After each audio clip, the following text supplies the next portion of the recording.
gentlemen, PinkPantheress sits with Bennet from Most Requested Live Worldwide with Romeo. Hi.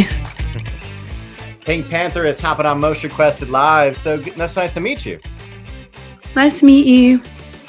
How's it feel to have your song being played everywhere, all the time, every second of the day, globally? Has it sunk in yet? Is every day kind of more surreal than the last? It feels good. It feels good, and it feels surreal. Yes, but I don't leave my house that much, so I don't hear it as much as you probably do if you step outside the house. But it does feel good. Feels great. Nice. Yeah, fellow homebody. I feel that. Yeah. I want to bring it back before all the success. You were, doing your thing even at the early age of 12. No, you started the piano super young. You always kind of wanted to do this, right? Were your parents supportive of this musical journey of yours from an early age? They didn't know about it because I didn't tell them. Ah, nice. And yeah, I played the piano at 12. I didn't tell anyone that I wanted to be a singer because the idea of it sounded so ridiculous growing up. And I remember when I was in class and we were doing like careers day and they asked me what I wanted to be. I said I wanted to be a bass player.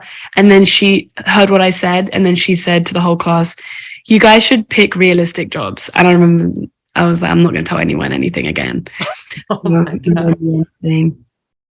Who says that? Like, she did. I don't even remember her name. If I knew it, I would definitely say it live on this radio, but I don't know. I can't remember her name. Man, yeah. I mean, way to squash a dream before it even starts. So you kept it to yourself. You were grinding, behind the scenes.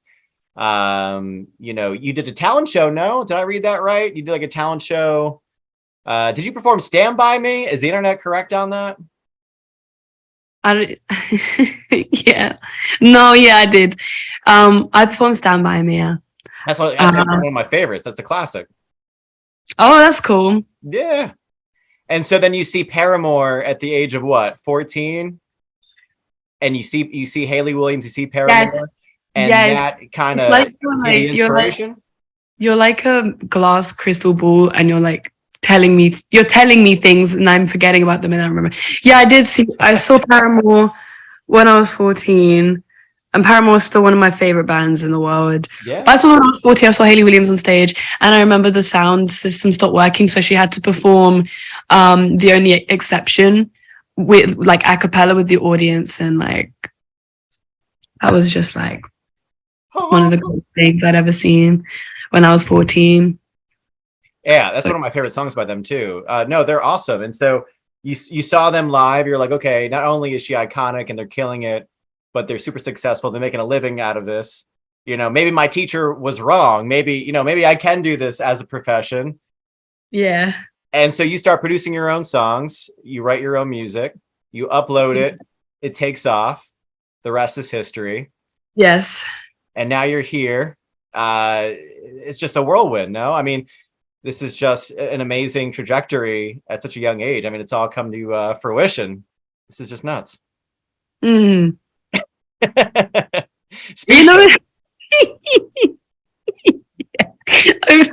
Yes. Yeah, that is pretty much happened.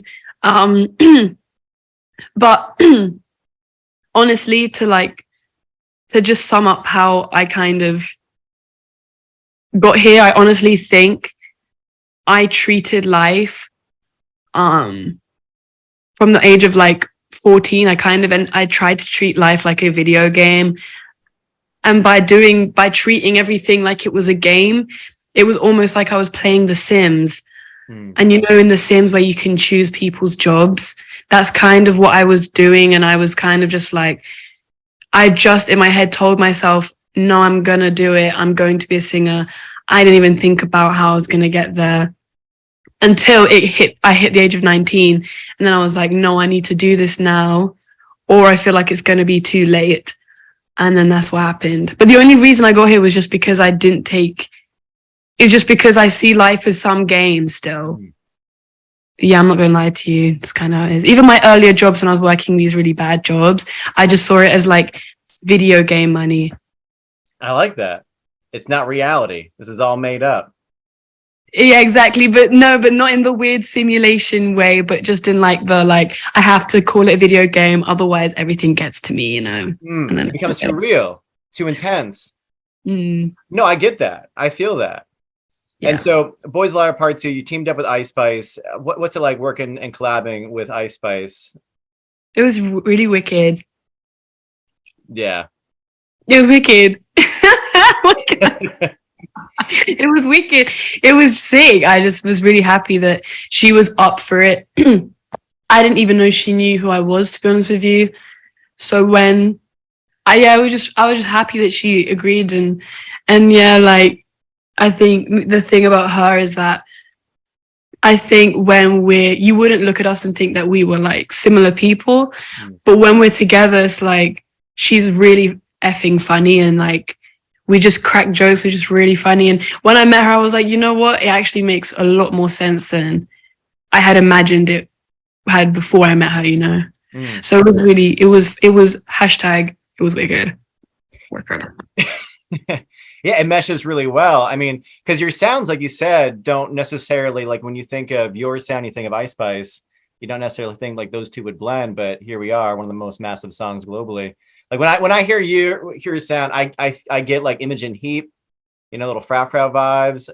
That's what I think of. That's what I go back to, and that's like what I would listen to in high school. So like it kind of gives me some, nostalgia. It's nice. Are there any artists you have listed out that you'd want to collaborate next with?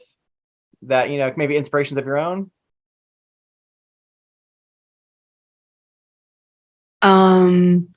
Oh my god, I don't know. I don't know, because honestly, like at this point, I can't think of any that I haven't now collaborated with. Oh my god, who would I say? Oh my god. I don't know.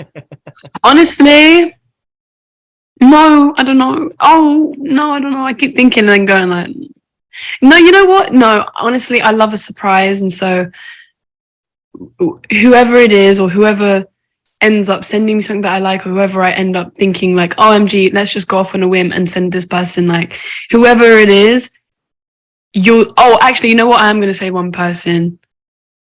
I really like Steve Lacy. We just had him on. We just had Steve Lacy on. He's one of my favorites. Oh my god. And he's a real one too.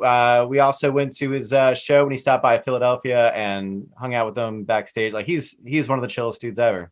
I can see that happening. Yeah, I really like Steve. I think he's really, really cool. I'm glad that you got to interview him. Yeah, he was the man. Wait, what about Coldplay covering your song? I was gonna say that. Coldplay, Just For Me. What about you collaborating with Chris Martin? When you see him performing your song, singing your lyrics, what goes through your mind? The first thing honestly, I know he wasn't wearing shoes when he performed it, and that was honestly, to keep it real, that was the first thing I noticed. But after that, I just was thinking like, I love Viva La Vida. And honestly, to keep it serious with you, like I remember when my earliest memory honestly was listening to Viva La Vida on like my television and like watching the video and thinking that Chris Martin was Jesus, not because it was just because he had the long hair and he kind of looked like Jesus. And I remember thinking like, oh my god, that is Jesus, that's who Jesus is. But honestly, I think similar with how I was shocked at Ice Spice, like knowing who I was, I think knowing that Coldplay knew who I was even crazier to me, because I was like, I really am just like this internet person. Like I really didn't think Coldplay of all people would be covering Just For Me. And it sounded like they kind of made it Hillsong vibes. Your cat is really cute in the background. Oh, look at this little cameo. That's Elvis. Oh my god. Yeah, he likes the attention. He likes the screen time. Cute. Plans. You want to see him? Yeah, I can see him. Can I see him properly? Yeah. OMG, Elvis. Oh, wow. OMG. It's one of those cats. Like, I've never seen one of those cats in real life. Yeah, he's like a little grumpy cat. With the grumpy cat. You Grumpy just cat. look at him and he starts purring. He just loves life. OMG, so fluffy. He's never been on to one of these interviews, so he's loving life right now. I want one of those in black. Yeah. I'm gonna find one. I love them. I highly recommend. 10 out of 10. It's amazing. Good boy, Elvis. Made your day.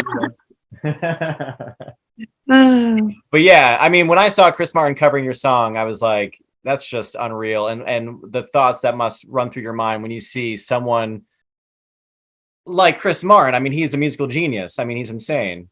And not only has he heard of you and likes your music, but he's inspired enough to then perform it. Like, that's just wild. It's pretty buck wild, yeah. And your song being spoofed on SNL, I suppose that last week.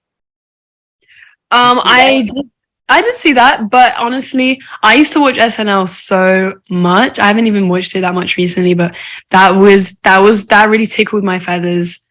That really got to me, actually. I couldn't find the whole clip though. I was looking everywhere, but I couldn't find it. But I did think that was a bit weird. Like, it was more like, I was more like, this is like a crossover that I wasn't expecting at all. I know, it just keeps on getting more unreal. I mean, you can't get away from it. Sure.